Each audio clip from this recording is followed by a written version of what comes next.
All right, and we are back. And so now I want to thank Dr. Carlos K. Hill for giving that insightful, thoughtful um, history about Juneteenth and the importance of, celebrating our culture and remembering our history. As always, he's become a regular contributor to the podcast, and I greatly appreciate that. Um, he's a very scholarly, deep brother, and ever since our first interview together, he's really been supportive of the podcast, and seems like he enjoys our conversation. So we're definitely going to keep that going. So Dr. Hill, thank you so much for always taking time to do this. And then Justin Carter. That's a young brother y'all going to be seeing down the road. Um, because not everybody that is quote unquote up and coming is just going to jump out there and run for office, right? But, we've got a lot of up and coming activists. And so, been very fortunate the last couple of episodes to be able to highlight some young people that's doing some good work, and I anticipate we'll doing a lot more great work. And as a matter of fact, we're going to try to see that once his book comes out, that we'll get him back on to talk more about the book. But I hope that you enjoyed those interviews with them. All right, so let's get into my thoughts, my rant for this week. And as always, I say I'm trying not to be long with it, but there's some things I need to get off my chest. One is a good thing. The first one, we've got some more black folks nominated to. Well, one of them is nominated. The other one's in a runoff for the United States Senate. As somebody that had the distinction of being a nominee for the United States Senate, I just think that's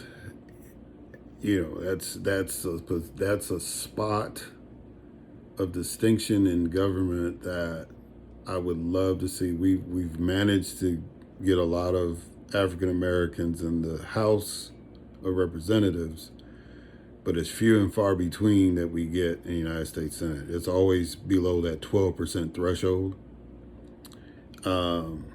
So anytime I see black folks running for the United States Senate, I get excited and I'm hopeful. So the young man that's running in Alabama is Everett West. He's an attorney in Alabama, and he secured a Democratic nomination last week. And there's a young sister in Oklahoma who is in the runoff, but she was the leading vote getter going into the runoff. Her name is Nikila Thomas. And so whenever that, I didn't get a chance to check and see when the runoff is going to be. I would assume it's going to be pretty close, considering, we're only about, I think, 5 months away from the general. So it's probably going to be in July or August, no later than August. So congratulations, Ms. Thomas, on at least getting to the runoff, and hopefully you can finish it on out. Because we had some people, it's a young lady that a lot of you know. She was one of the TV judges, Judge Penny.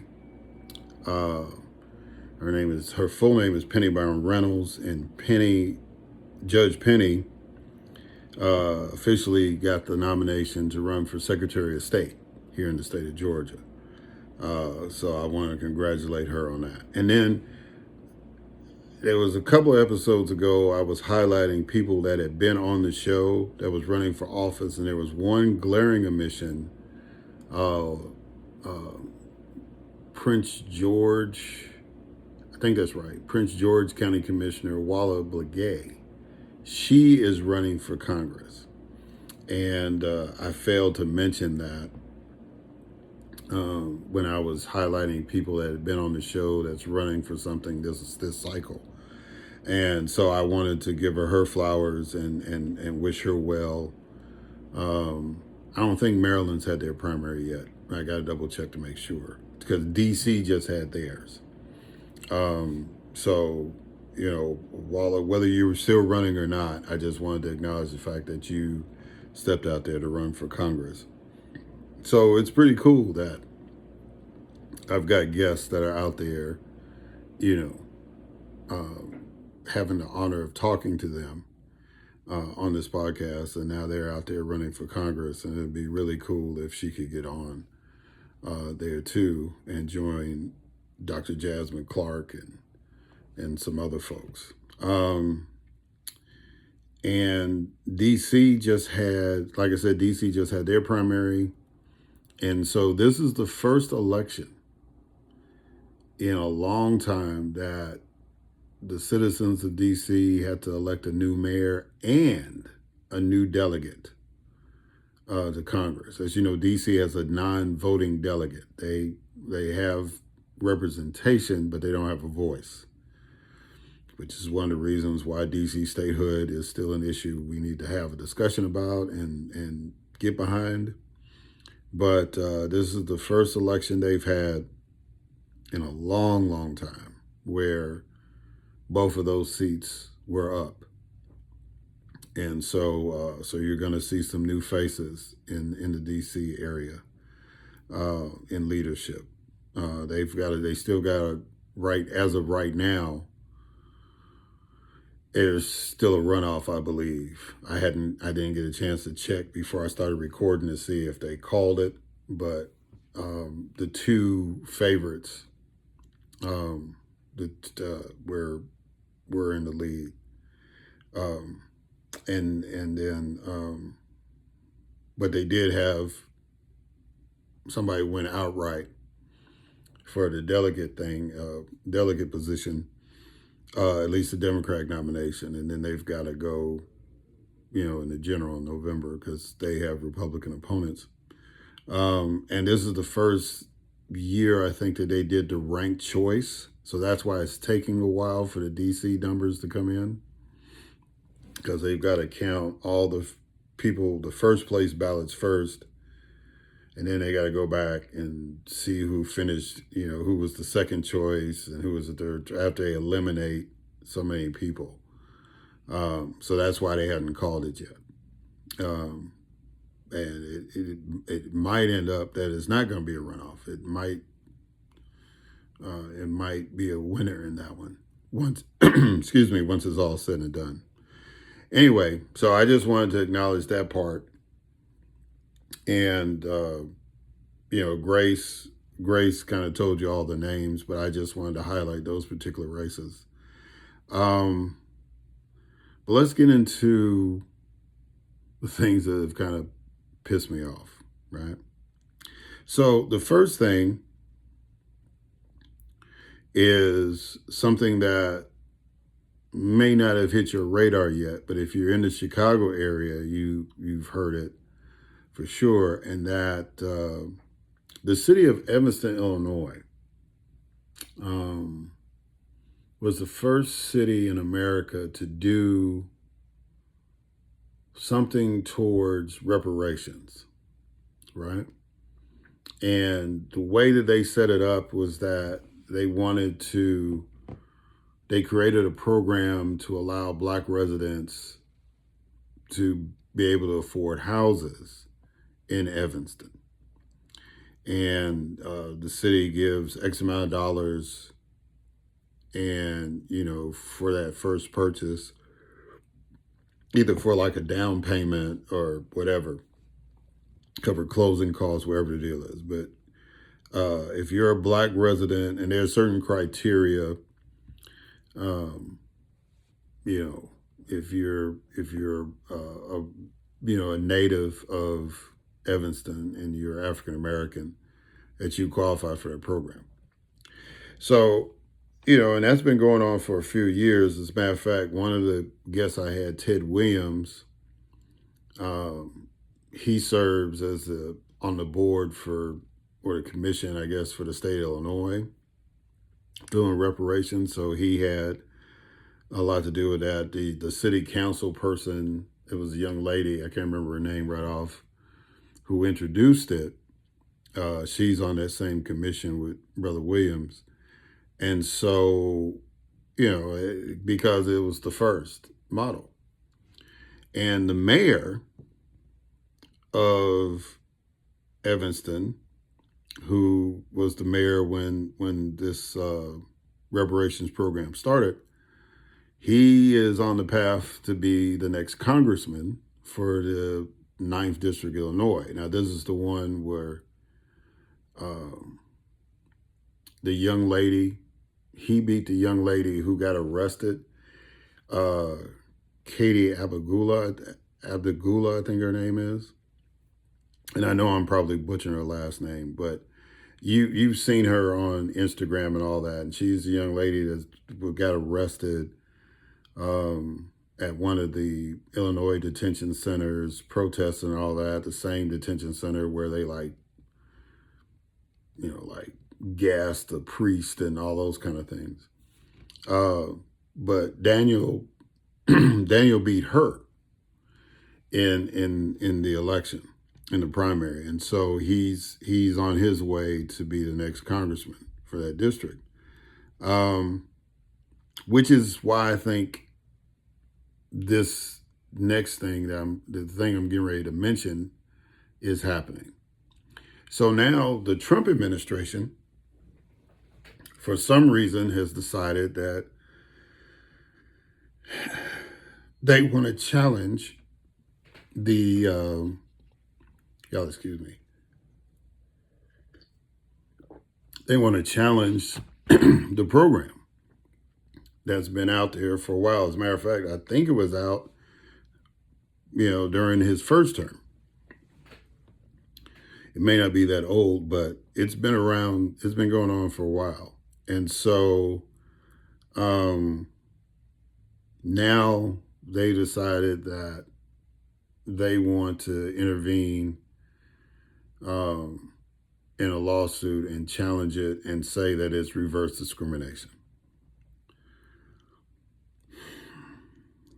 It's like,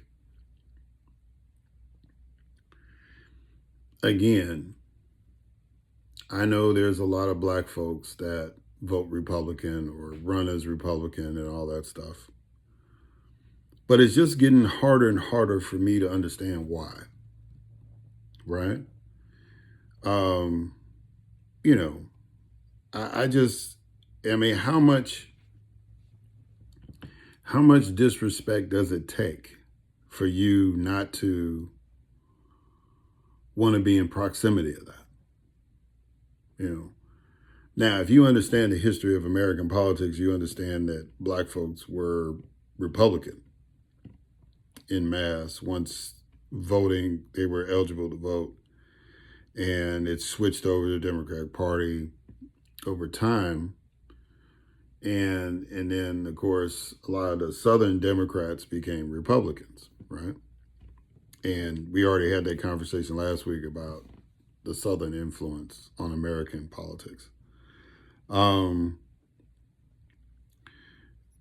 when you have a group of people who just continue on a regular basis to just constantly try to disrespect you, it just seems like at some point you ought to say, hey, stop that. If you're in the party and you're black,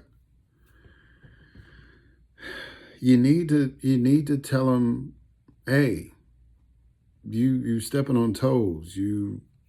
That's not the fight you want to get in. And this whole reverse discrimination nonsense. I don't think there's anything in the law that says that people in Evanston that are white can't buy a house. I don't believe that. The majority of the government in Evanston is white that voted for this program. It's not a majority black city by any stretch of the imagination. And neither is Chicago, believe it or not. But nonetheless, these folks in the Department of Justice decided that black folks shouldn't get anything, right? And so for all those folks that, been pushing the reparations agenda, it would seem like, I think which side is on your side and which side is not. Now, you can make the arguments that the Democrats have given you lip service. I feel you on that. But they're not taking you to court. And so I need you, to acknowledge that and understand who is on your side and who ain't. There's, with this action that the Trump administration is taking to stop the very first reparations program, government sanctioned program in the country that's been going on for a while, they've decided in an election year that they want to shut it down. They won't be successful, I don't think. If it gets all the way up to the U.S. Supreme Court, God only knows. Which, by the way, start paying attention this week because the Supreme Court is going to start rolling out some decisions. They actually kind of started last week. But yeah, I think it's pretty clear, if you are an advocate for reparations, what side you need to be on.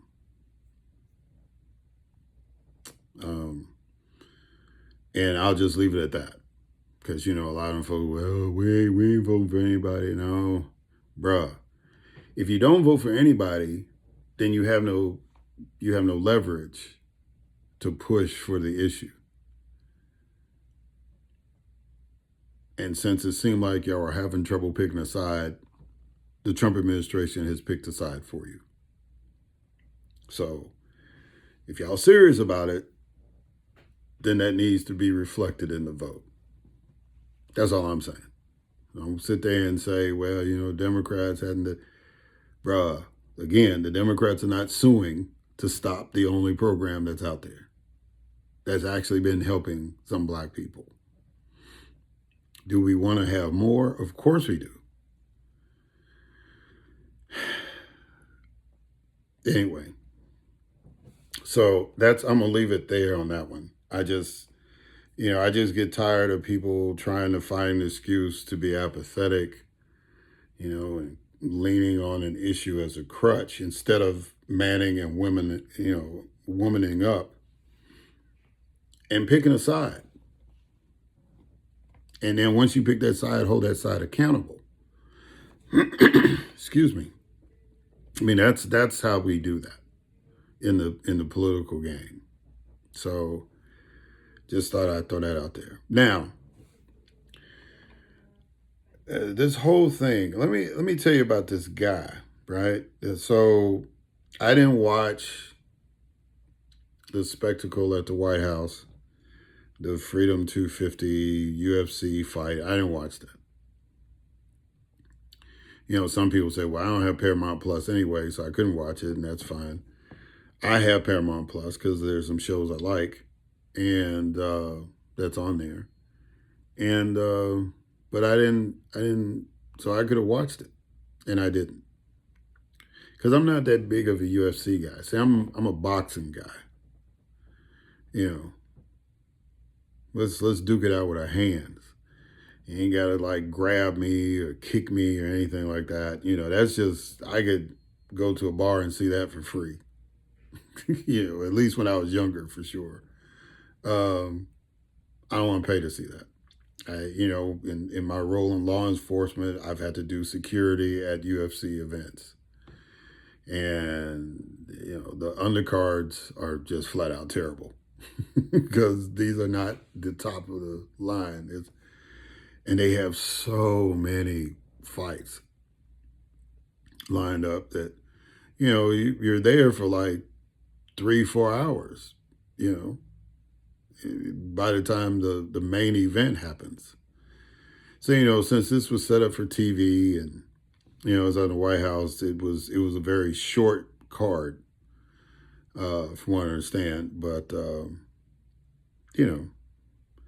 I'm not that big of a fan. But that's okay, you because I can say that during my legislative tenure, I'm one of the reasons why it's legal. Because all of us that was in the legislature 20 some years ago were debating whether we were going to allow these mixed martial arts fights to even exist. Because all the states, especially the states that have boxing commissions, uh, which I think every state does, um, you know, we had to give those commissions the authority to legalize the fights. Because prior to that, people were just doing it, and there was no regulation, as far as medical conditions and all that stuff. And so you gotta have some regulation with those kind of combat sports. And so those of us that were in the state legislature during that time, you can thank us for legalizing it, even if we're not big fans, right? So anyway, nobody has talked about the fights since the event happened. Usually when you have a UFC fight, especially if you got some high profile people or, undefeated people in there, people talk about, oh, but, they're still undefeated. And, oh, he finished him in an armbar and all that, It was nobody was talking about that. All they were talking about was this guy named Josh Hokett. And I guess I'm saying his name right. I don't really care. You know, because I'm not going to get in a fight with him. Because, if he wants to start something with me, I'm gonna use my Second Amendment right on him. I mean, it's just, his hands, his feet are weapons, and so it's like, yeah. So I'm not trained in that. So I am trained in my Second Amendment right. So I'll just leave it at that. But he decided now. Here's this guy. Now he's ranked number 5 in the heavyweight division in UFC. So he's one of the top guys, right? And he's undefeated.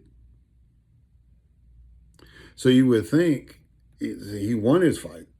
So you would think that would be what we were talking about if we were going to talk about it from a truly sports angle. But no, he decides he wants to get up there. And then now this is after he puked at the weigh-in at the Lincoln Memorial, which is why it was a bad idea to do the weigh-in at a national monument like the Lincoln Memorial anyway. Because Josh is the reason why people didn't want this event to happen at the White House. Right? He puked at the weigh-in at the Lincoln Memorial. So I guess he figured he needed to do something else to get attention. Not just win the fight and stay undefeated and stay ranked number 5 in his weight division. That wasn't enough. Then he had to turn around and call the former First Lady, my homegirl, Michelle Obama, a man. Now, this is not the first time he's done that. He did it in 2022 in a public event. He said that. And he's one of them people, if you on social media and all that stuff, whatever chat room UFC fighters go to, he's basically the male, the UFC version of Nancy Mace, right? He doesn't like transgender people, um, and he has said before he all those tin hat right wing conspiracy stuff. He's down with that. He's that dude. And some people are trying to say he's Latino. I think he's more AAPI. Doesn't matter. He's an asshole. That's what he is. That's his nationality, right? And I just think people like that need the Ernie Terrell treatment. What do I mean by that? So, for those of you who are true boxing fans, especially if you're from Chicago, there was this young heavyweight fighter named Ernie Terrell. And he was considered up and coming and all that. But at the same time, there was a young man who had just won the heavyweight title, initially as Cassius Clay. We now know him as Muhammad Ali, as he changed his name after he won the title. So Terrell was like either his first or second, well, it had to be at least his second defense, because he had a rematch with Liston. And I want to say either this was the next fight or the fight after that, in which he fought Terrell. And, everybody thought that was going to be a good match because he was a young guy, had good punching power. Came up through the Chicago boxing circuit as an amateur. So, New York City and Chicago were considered and Detroit were considered like the meccas of boxing. Ali was definitely an anomaly coming from Louisville, Kentucky. So, they thought it'd be a good fight. Well, Mr. Terrell decided he wanted to try to get in Muhammad Ali's head. And so he wouldn't call him Muhammad Ali. He would always refer to him as Cassius Clay. And there was the classic confrontation. Of course, Howard Cosell was the instigator because he was the reporter. And Howard asked Terrell, why don't you call him Muhammad Ali? Which Muhammad Ali came back and said, that's right, my name's Ali, Muhammad Ali. Say my name. And Terrell looked at Cosell and said, his mama named him Clay. I'm going to call him Clay. So if you saw the movie Ali, if you haven't seen the actual fight on tape, if you've seen the movie Ali, they depicted that fight because that was a moment, not only in sports, but in the culture. And Muhammad Ali said afterwards that he deliberately wanted to beat this guy up. He did not want to knock him out. He wanted to punish him. And every time Ali got a clean shot in and looked like he hurt Terrell, he would ask the question, what's my name? And later on in the fight, he was like, say my name, right? Now, I don't know if Terrell ever did during that fight, but the message was sent. It's like, you're not going to disrespect me like that. If you are, you're going to have to back that up. And clearly, Mr. Terrell was not in the position, talent-wise or otherwise, to back that up. And Muhammad Ali won the fight. So I think that's what Josh Hokett's got to go through. I think he needs to have an Ernie Terrell moment. I think now the last 2 or 3 guys he beat were black folks. So I don't know. I've been telling, I know John Jones is kind of like in the doghouse. He might actually be retired for real. But, if I was Dana White, I would have called John Jones, who's considered one of the greatest UFC fighters ever, and say, hey, man, I need you to fight Josh Hokett. I want you to see, one, we want to see if he's legit because he's undefeated. And two, I need somebody to kind of put him in his place. Because even Dana White said afterwards that that was uncalled for, right? And one of the biggest promoters of USC in the podcast world, the guy that's over Barstool Sports, he condemned it as well. Now, the White House did not. I guess they were too busy trying to get their lawsuit together against the folks in Evanston. But they haven't or covered their tracks for the farce of a war that they conducted against Iran. But they haven't said anything other than, oh, it was a great event. Did you see the planes flying over?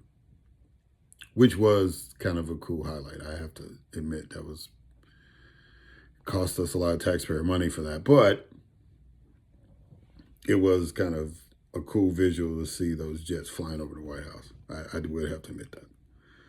But that's all the White House would talk about. They weren't talking about what this guy, they wouldn't condemn what Josh said. So if I was Dana, I'd call John Jones out of retirement and say, hey, man, might need you to give him the Ernie Terrell treatment. kind of bring him down a notch. You know. That's what's going to have to take. It's just going to have to be somebody in the ring. You know, the next fighter should have Michelle Obama on his trunks or whatever. You know, the name Michelle Obama on his trunks, and just beat his brains out. I mean, that's the only way he's going to learn any kind of humility, anything. You know, because Michelle can't do it. You know, even though she was an athlete. She's a woman, and she's not going to fight that guy. But somebody just needs to give him the Ernie Terrell treatment and just whip his butt and just bring him down to earth. Because his biggest problem is hubris. He's undefeated. I think he was a pro football player at one time, and so he didn't stick with pro football, so he went into mixed martial arts, which is fine. You know, if he wasn't an asshole, everybody would be celebrating the fact that he's 10-0.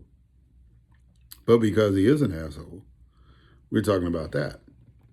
So I don't watch a lot of UFC fights, but I will watch the highlights if they say he lost. I'll be happy about that.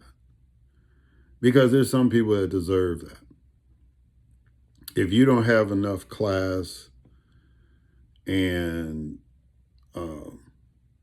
respect for humanity, we talked about that in Justin's interview, you know, dignity and humanity. If you don't understand that concept, you know, you're going to have problems. You're going to have people like me talk about you, and you may get somebody to step in the ring and show you some, you know, humility. So, you know, we'll see. I just think, you know, again, for these people that's on the fence and think that there's something redeemable about a lot of these people, it's not. I think if people really understood, because a lot of folks don't get it, if people really understood that the concept of this nation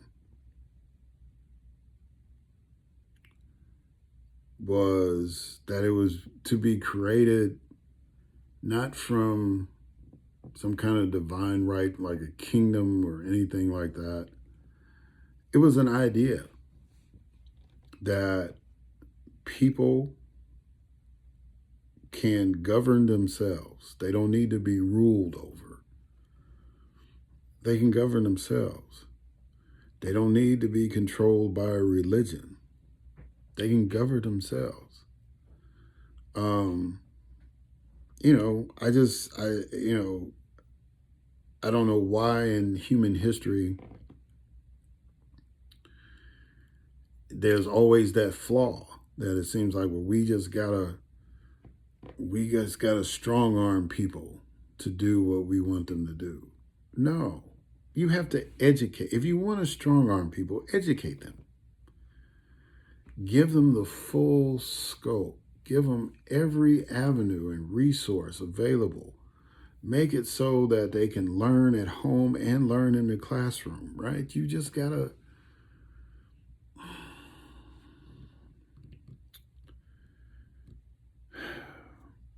do better. It's just, the only way we can stop authoritarianism and all that stuff is people have to be educated. If you educate the masses will not be controlled. Right? So, I just don't understand people who still think that it's a both sides conversation. It's not. Not for rational, educated people.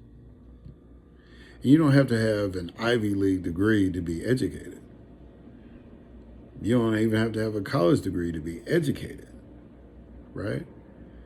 Just common sense would tell you that this is not a both sides issue. If you're a decent person that believes in the dignity and humanity of human beings, it's not a both sides issue. You got folks that don't give a damn about people, and then you got us, the people. And we've got to stop buying their bullshit and put them in positions of power. If I've said this before on the podcast, if there's a guy that is against the government running for a government office, do not vote for them. If they're saying, I want to destroy the government, and they're applying for a government job, don't hire them. Because if you bring them in, they're going to try to destroy the government. Project 2025 is the guidebook to destroy the government. And people voted for the guy that was following the guidebook. We just got to stop that. You know what I'm saying? If you're running for office and you're against the government, then just know that if everybody else votes for you, I won't. Because I don't think you should be in a job that you're trying to destroy. Nobody would hire somebody in their company if they say, I'm going to rob it at the interview, or I'm going to burn the building down. They won't hire that person. So why do we elect people who say they want to destroy the government? Now, if you want to change government, okay. If you want to make it more responsive to people, okay. But these folks are, we got to tear it down and all this stuff. And the only reason why they're mad is because white people aren't the only ones benefiting from it. That's it. When they see somebody who looks like me, somebody from other ethnic cultures other than white benefiting from government, they're angry. And they want to tear it all down. They'd rather tear it down. They'd rather cancel an election. They'd rather have an insurrection than allow a government of the people, by the people, and for the people to stand.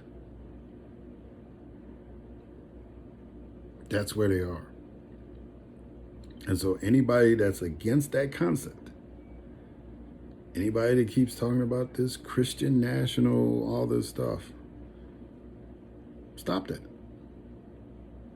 Stop voting for these people. Vote for people that give a damn about us, that want to exhibit some real American leadership and make decisions and policies to take this country to the next level. People that understand the humanity of other humans.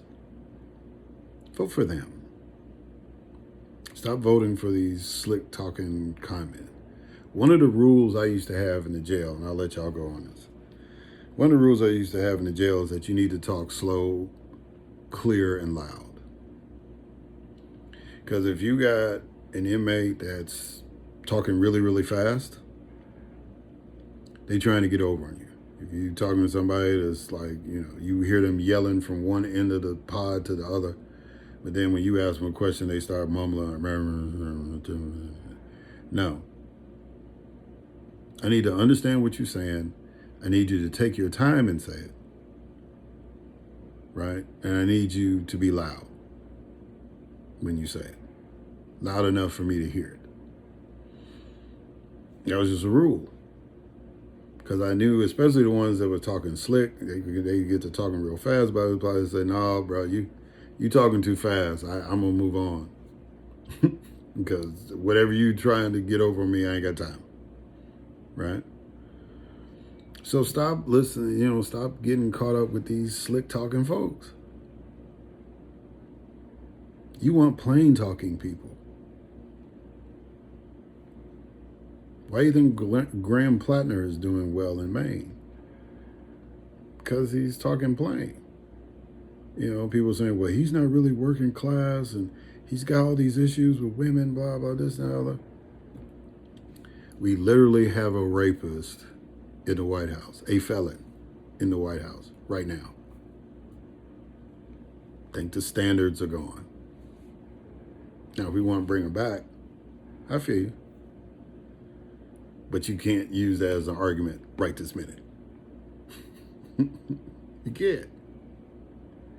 So, let's do better, y'all. Let's stop giving people like Josh and his ilk a platform. Or just relegate them to the minority of society, right? And when I say that, it's like, you stay in your lane. You're a good fighter, just fight.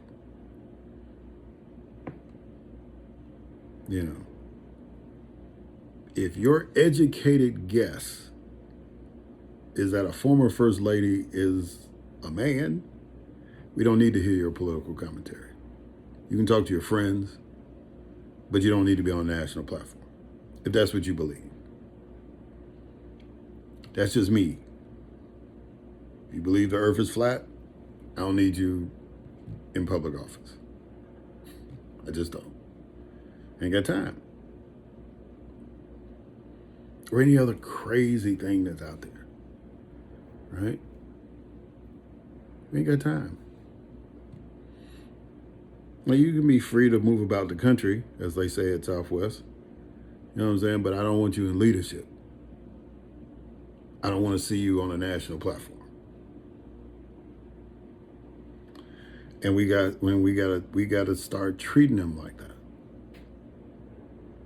And that's the only way we're going to move this country forward. We got to get to the point where we're committed and educated enough to just vote for people who give a damn about other people. All right, guys, that's all I got. Thank y'all for listening. Until next time.